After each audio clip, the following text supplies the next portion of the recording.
Hello, I'm Jarrett Mitchell, I'm Letty Jane Rennicamp. and welcome to this week's edition of In the Shadow of the Wire. This week we're going to be talking about the Lanes End Stakes coming to you tomorrow, March 24th, from Turfway Park. The Lanes End Stakes is a big $500,000 Grade 3 stakes race featuring 12 different horses, which all kind of have different things that they're going for. Letty, I was kind of wondering what you thought about the Lanes End Stakes, what you think of Turfway. Well, this stakes race may not have the star quality that the past couple stakes races really have. We do have Hard Spun. We'll probably be going off the favorite. We'll talk about him in a second. But additionally, Turfway Park runs on the poly track, which is the new synthetic racing surface. Which is awesome. It's made out of old shredded tires and sand. Basically, the poly track, it doesn't get affected by weather, theoretically by weather or rain. Theoretically. Theoretically. And it also has a completely different racing style than your traditional dirt surface, which is something that you really have to watch for. A lot of people have said that it's more compared to turf races. Horses that do well on the turf do well on the poly track. So we're going to be looking at that a lot today. So as for the horses that I want to talk about, first of all is Hard Spun. He'll be probably going off at our favorite. We saw the morning line, 5-2. And his last race was the first race that he did not win. He got fourth by 3 lengths. It was over there in Oaklawn, the Southwest, and I kind of feel like you could just throw that race out. He lost to Teufelsberg, who he has beaten previously, and I've heard that Oaklawn's kind of a weird surface. So this will be his first try at 1 1/8, and previously he's only gone up to a mile. We're going to see how he stretches out. He's also the only horse in this race to win a graded stakes. What I really looked at here was his bullet works back here at Turfway. He's been there since March 14th. And it looks like he's working a little bit longer than he did coming up into the Southwest. And I think he may just have a little bit more stamina, maybe a little bit more consistent. So additionally, he has that turf pedigree that we're looking for. He's by Danzig and out of a Turcoman mare. So we'll just see. I hope that his speed can hold up the whole way around the track. Turfway generally favors a little bit more horses coming off the pace. Other horse I'd like to look at is way out on the outside. It's the number 12 horse, Sedgefield, who's another speedball who I'm not sure can keep it up from way out there. However, his last race, which he did not come from, second or third, leading the whole way, was back here at Turfway, December 2nd. It was when he broke his maiden, and he came from 6th place. He broke 4.5 lengths off the pace and came around the bend and just kind of blew the competition away. So hopefully he's got Bearano up, and Bearano is no stranger to Turfway, has won the riding title there before. He's, out of a theatrical mare, so he has the turf pedigree. He's been running on turf. He has great numbers. And look at that, he's got a second and a grade 3. So we'll just see if Sedgefield can come from the outside.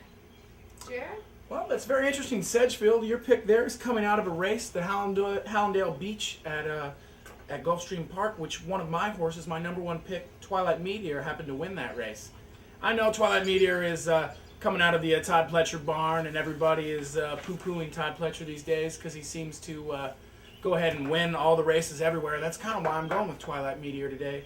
Twilight Meteor has shown that he can just sit right off the pace and just wait and win. He might just need up here at Turfway. I think he will need it. Twilight Meteor has also shown that he can win on the poly track by winning on a race that came off of the turf, that was a stakes race at Keeneland.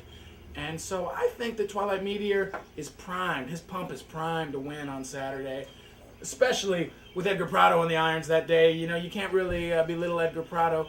So I'm saying there, best speed figure on the poly track, ability to come off the pace. I think the Twilight Meteor is ready to go. Now, if I'm looking for a little bit of value tomorrow, something to play in the exotics or a nice place bet, I'm going to go ahead and go with Helios, the horse right next to Twilight Meteor, the 8 horse, being ridden by Channing Hill. Now, this will only be Helios' 4th race, and really Helios' first foray into a stakes race, but I think that Helios has really shown the ability to come off the pace. If you look at his maiden breaking win, his first call, it was 7th by 17 lengths. He came ahead and won the race first by 6 lengths, and that was at Aqueduct. and you think Aqueduct is a speed-favoring track, I wonder what this horse can do on a track that favors a late closer. So Helios is my other pick of the day, and I think that it's going to be a real interesting day. I mean, I'd like just to say that he's coming from New York, where drugs are illegal, and this is his first time on Lasix, which often will just bump a horse right up. So especially towards the end of the stretch. So I think Helios is interesting, a very interesting play, very interesting. So we'd like to send you now to our field correspondent, Matt Baker. He's right on our back porch right now. Matt, what do you got for us, man? Well, hi there. Thanks a lot, Jarrett. Well, I've got a couple of picks for you today in the Lanes End graded stake race. The first one's going to go off with the second favorite. It's Forefathers, who has a lot of experience, but had a disappointing finish at the Hutchinson graded 2 over at Gulfstream.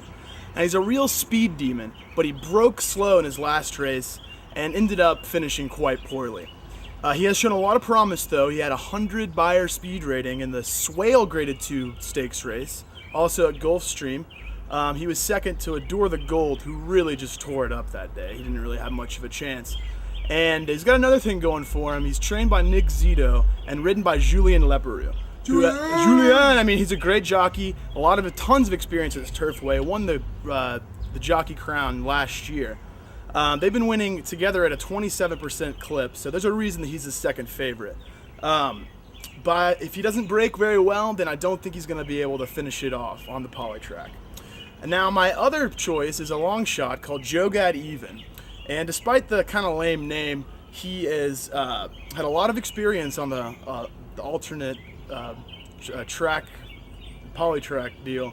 And he's raced in the Battaglia Memorial, which is a Lanes End kind of warm-up. He was second by almost two lengths because he kind of got involved in a clusterfuck at the end and just couldn't really pull it off.